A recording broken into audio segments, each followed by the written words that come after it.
अस्सलाम वालेकुम नाज़रीन। इशूज़ में भली का नाज़रीन इंतहाई अहम ॾियारो आहे अॼु। मुल्क जे वज़ीर आज़म जी चूंड आहे। मियाँ शहबाज शरीफ़ साहब 24हों मुल्क जो वज़ीर आज़म चूंडजी वियो आहे। इंतहाई अहम अॼोको ॾियारो आहे छो जो नई क़यादत हवाले मुल्क थी रहियो आहे। मुख़्तलिफ़ चैलेंजिस मौजूदु आहिनि।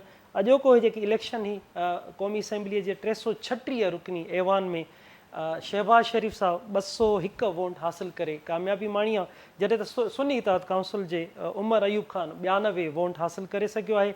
JUI इन मौक़े ते वोट कास्ट न कयो, बाइकाट कयो, जॾहिं त अख्तर मेंगल ऐवान में वेठल रहियो पर उन वोट पंहिंजो कास्ट न कयो आहे, कंहिंखे वोट न ॾिनो। अॼोको इंतहाई अहम ख़िताब शहबाज शरीफ़ कयो आहे। असां उन हवाले सां ॻाल्हाईंदासीं। हिमालय जबल जीअं हुन चयो आहे त उन वांगुरु चैलेंजिस मुल्क में मौजूदु आहिनि, मुआशी चैलेंजिस आहिनि, बिजली जा प्रॉब्लम्स आहिनि, मुल्क जे मथां कर्ज़ आहिनि, ॿिया IMF जो मामिलो आहे, समूरनि मामला इंतहाई अहम आहे। इंतहाई अहम ख़िताब आहे। हिन वक़्तु क़ौमी असैम्बली इजलास पिणु जारी आहे।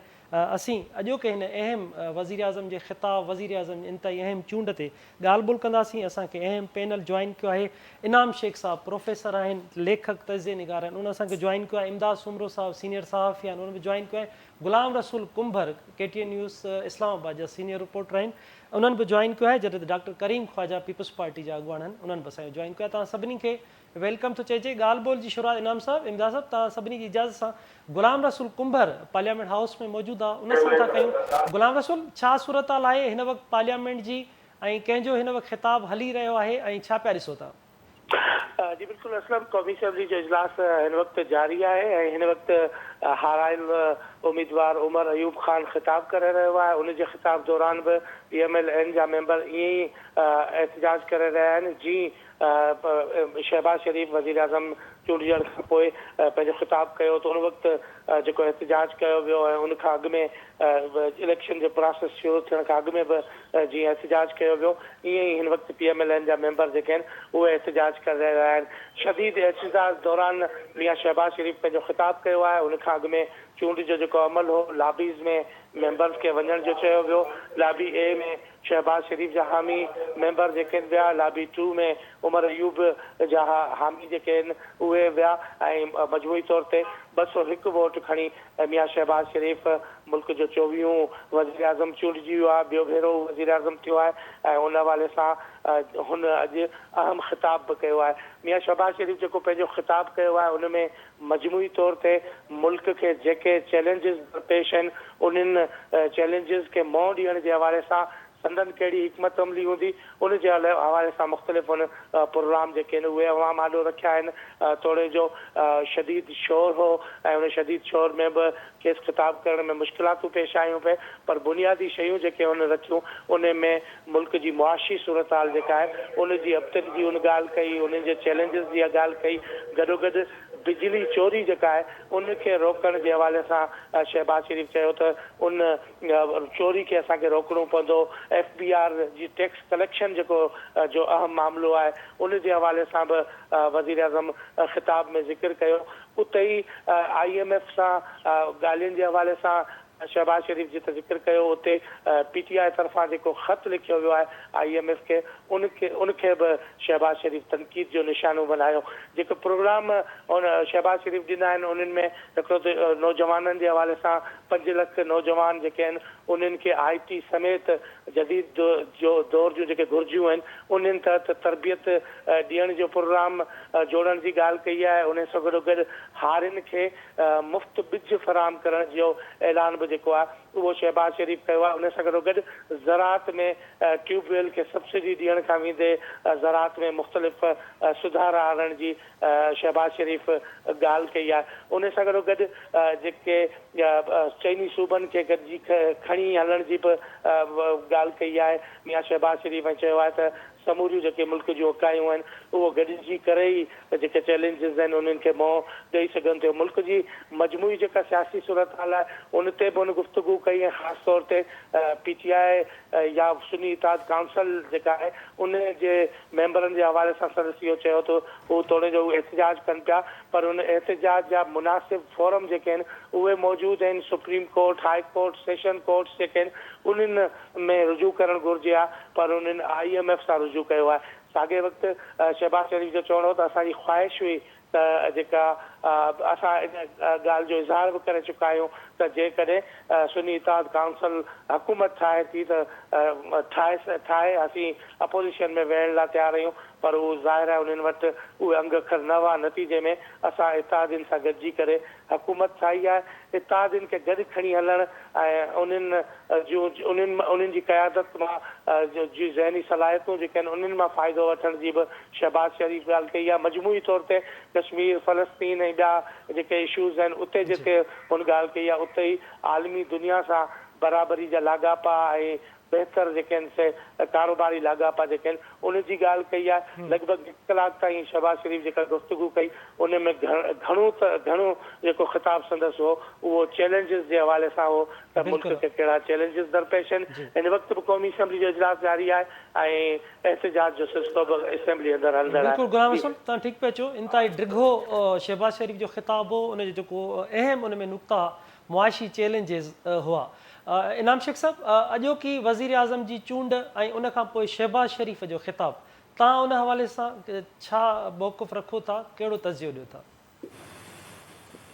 जीअं एक्सपेक्टेड हुयो, इजलास जेको आहे उहो जेको गोड़ घमसान हो, रुकावटूं हुयूं, उन सां शुरू थियो ऐं आख़िर ताईं जेसि ताईं प्राइम मिनिस्टर जी तक़रीर जारी रही उहो ई हिकिड़ो सिलसिलो कंटिन्यू रहियो। जेके प्राइम मिनिस्टर ॻाल्हियूं कयूं आहिनि इहे सभु तक़रीबन रवायती ॻाल्हियूं आहिनि। हर प्राइम मिनिस्टर जेको पंहिंजी मुंतख़िब थियण खां पोइ तक़रीर कंदो आहे उन में इन क़िस्म जूं ॻाल्हियूं हूंदियूं आहिनि। ऐं जीअं तव्हांखे गुलाम रसूल ॿुधायो, हुन खां सवाइ हुन मुल्क जे ऐं अंदरूनी ऐं बैरूनी कर्ज़नि जी ॻाल्हि कई जेको 80,000 अरब रुपया थी वियो आहे। प्राइम मिनिस्टर इहो बि चयो त मुंहिंजी जेका हुकूमत जी इब्तिदा थी रही आहे उन सां 7,500 अरब रुपए जे खसारे सां थी रही आहे। ऐं इहो बि ॿुधायो त बिजली जेका आहे सा उहा जेको सप्लाई थिए थी उहा तक़रीबन 3,800 अरब रुपए जी आहे, पर वसूली जेका थिए थी 2,800 रुपए जी आहे, जेका सॼी सार्फ़िन खे लुटे फुरे ऐं पैसा कठा कजनि था त उन खां पोइ बि को 1,000 अरबनि जी जेका आहे सा खोट आहे। ऐं अहिड़ी तरह प्राइम मिनिस्टर इहो बि ॿुधायो त कंहिं ज़माने में तव्हां जेको ॿुधंदा हुओ त 500 अरब रुपयनि जी सर्कुलर डेट आहे गर्दिशी कर्ज़, उहो हाणे वधी 2,500 अरब थी वियो आहे। ऐं ओवरऑल बि जेकॾहिं ॾिसजे त इकोनॉमी जी जेका ब्लीक सूरत हाल आहे उन ते प्राइम मिनिस्टर काफ़ी ॻाल्हायो आहे। जेका थोरी अहम ॻाल्हि कई त 5 लख नौजवाननि खे ट्रेंड कंदासीं त जीअं हू पूरी दुनिया में पंहिंजो जॉब ॾिसी सघनि। टैक्सिस जे सिस्टम खे अपडेट कंदासीं त जीअं जेके आहिनि टैक्स रिटर्न्स उहे जल्द में थी सघनि ऐं जेको आहे टैक्स जे सिस्टम में सुधार आणींदासीं। बलोचिस्तान बाबति बि ॻाल्हि कई, बलोचिस्तान वारनि जा जेके आहिनि रिज़र्वेशन्स उहे सही आहिनि। ऐं इहो बि ॻाल्हि कई आख़िर में त हाणे मीसा के जमहूरियत बि तव्हां ॿुधो हो, मीसा के मईशत बि ॿुधो हो। अॼु जेका आहे मीसा के मईशत मुफ़ाहमत जी ॻाल्हि हुई, त हाणे मीसा के मुफ़ाहमत जे लाइ बि इनवाइट कयो वज़ीर आज़म साहब। सवाल इहो आहे त छा इन क़िस्म जी जेके डिस्पेंसेशन्स आहिनि, ॿिया ॻाल्हियूं आहिनि, उन्हनि सां मुल्क जे मईशत या मुल्क जे सियासी सिरिश्ते ते को वॾो ऐं गहरो असरु पवणु मुमकिन आहे? मुल्क जो इहो जेके ॿई निज़ाम आहिनि उहे निज़ाम तबाहीअ जे हद ताईं हलिया विया आहिनि। उन्हनि खे ठीकु करण जे लाइ या त हिकिड़ो इनक़िलाब खपे या इनक़िलाबी घटि में घटि क़दम खपनि। ऐं इनक़िलाबी क़दमनि में जेके मां सम्झां थो अहम तरीन शयूं आहिनि, हिकिड़ो नंबर 1 आहे सियासतदाननि जो पंहिंजे ज़िमेदाराना रवैयो। हिज़्ब इख़्तिलाफ़ हुजे या हिज़्ब इक़्तिदार हुजे, ॿिन्ही जो जेको रवैयो आहे उहो नाक़ाबिल क़बूल आहे। उहे पंहिंजे सॼे पॉलिटिकल जेको एनवायरनमेंट आहे उन ते कंट्रोल करण जे लाइ तयारु कोन्हनि, हिक ॿिए जे झुंडनि मां हथु कढण जे लाइ तयारु कोन्हनि, पंहिंजा शाही ख़र्च जेके आहिनि से ख़तमु करण जे लाइ तयारु कोन्हनि। इहे ई त उहे कंड्यूसिव एटमॉस्फेयर आहिनि जेके मुल्क जे क़याम खां वठी अॼु ॾींहं ताईं गैर सियासी कुवतुनि खे जवाज़ फराहम थियूं कनि सियासत में इंटरफियरेंस। जेकॾहिं पाकिस्तान जे क़याम खां वठी 10 साल इहो तमाशो न थिए हा, बोगरा ऐं नून ऐं चंद्रीगर ऐं चौधरी मोहम्मद अली ऐं ॿियनि इहे वज़ीर आज़म जंहिं सियासतदान ख्वाजा नाज़िमुद्दीन इन्हनि जे विच में तमाशो न थिए हा त को 1958 में अयूब खान टेक ओवर करे सघे हा छा? या PNA ऐं भुट्टे जे विच में जेकॾहिं इहो तमाशो न थिए हा त जनरल ज़िया अचे हा छा? इहा ई ॻाल्हि आहे त पहिरीं त सियासतदान पंहिंजे कल्चर ते थोरो गौर कनि, उनखे अहिड़ो मुहज़िब कल्चर बणाइनि जेको सिविलाइज़्ड मुआशरनि में मुरविज आहे। हिते ॾिसो तकरीर करणु नथा ॾियनि। ॿी ॻाल्हि आहे त हिन खे निज़ाम खे तब्दील त न करणु पर रुॻो थोरो बहितर करण जे लाइ वॾनि स्ट्रक्चरल चेंजिस जी ज़रूरत आहे। यानी बुनियादी जेको ब्यूरोक्रेसी लुटे थी पई मुल्क खे, जेको जज लुटनि था पिया, जेको जर्नलिस्ट जे हलकनि में करप्शन आहे, जेको हाउसिंग सोसाइटियूं फुरनि थियूं पियूं मुल्क खे, हर माण्हू जेको लुटे फुरे थो पियो, उन खे जेको मुंझो ॾियण जे लाइ अहिड़नि कानूननि जी, अहिड़नि क़दमनि जी ज़रूरत आहे। नेब खे वाकई हिकिड़ो इंडिपेंडेंट ऐं जुडिशियस इदारो बणाइण जी ज़रूरत आहे। रुॻो सियासतदान छा, ॿिया बि जेके माण्हू आहिनि उन्हनि ताईं बि नेब जी रसाई हुजणु खपे ऐं उहा ट्रांसपेरेंट ऐं अप टू डेट ऐं लीगल हुजे। बिल्कुलु बिल्कुलु इनाम साहब, ॻाल्हि ॿोल जारी रखूं था। इमदाद साहब, अॼोको सॼो तव्हां मरहलो ॾिठो, वज़ीर आज़म जी चूंड थी, उन खां पोइ शहबाज़ शरीफ़ जो ख़िताब, केतिरा इनाम साहब वांगुरु त केतिरा गहरा असर ऐं केतिरा उन जा नतीजा तव्हां ॾिसो था? असलम साहब, इनाम साहब जी ॻाल्हि खे अॻिते वधाईंदे त शहबाज़ शरीफ़ जो 16 महीना बुनियादी तौर ते हीअ जेका हुकूमत आहे या PDM2 आहे न, इहो 16 महीना पहिरीं असां तजुर्बो ॾिसी चुका आहियूं। उन में हुननि जी जेका परफॉर्मेंस आहे हींअर उहा ई तव्हां एक्सपेक्ट कयो, उहा ई परफॉर्मेंस हूंदी। भली हुननि खे एस्टेब्लिशमेंट जी बैकिंग हुजे। ऐं जेका शहबाज़ शरीफ़ ॻाल्हि कई आहे उहे रवायती ॻाल्हियूं आहिनि, जेके प्राइम मिनिस्टर थींदा आहिनि उहे ई ॻाल्हियूं कंदा आहिनि। उन में का नई ॻाल्हि हिन मुल्क जे ग़रीब मिसकीन माण्हुनि जी ज़िंदगियुनि खे तब्दील करण लाइ का वॾी ॻाल्हि का बि कोन हुई। रवायती ॻाल्हियूं हुयूं, महांगाई जा इशारा हुआ ऐं 5 लख नौजवाननि खे नौकिरी जी ॻाल्हि, उहा बि रवायती ॻाल्हि हुई। अॻिते हली चवंदा त इहा सिर्फ़ु सियासी ॻाल्हि हुई।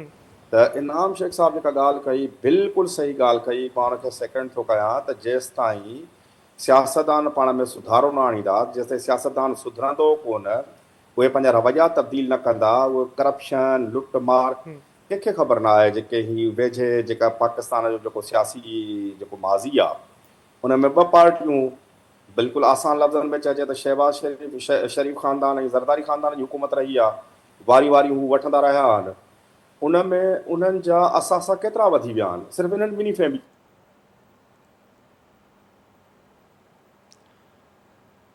इमदाद साहब, डिस्कनेक्ट तव्हांजो आवाज़ु असां न पिया ॿुधी सघूं। नाज़रीन, जीअं ई राब्तो बहाल थिए त इमदाद साहब सां ॻाल्हि ॿोल जारी रखूं था। नाज़रीन, हिते हेडलाइन जो ब्रेक जो वक़्तु बि थियो आहे। हेडलाइन ब्रेक खां पोइ असीं इन अहम जेके अॼोको इलेक्शन थी आहे, वज़ीर आज़म जी चूंड, उन ते अहम तबसरनि ऐं तज़ियनि जो सिलसिलो जारी रखंदासीं।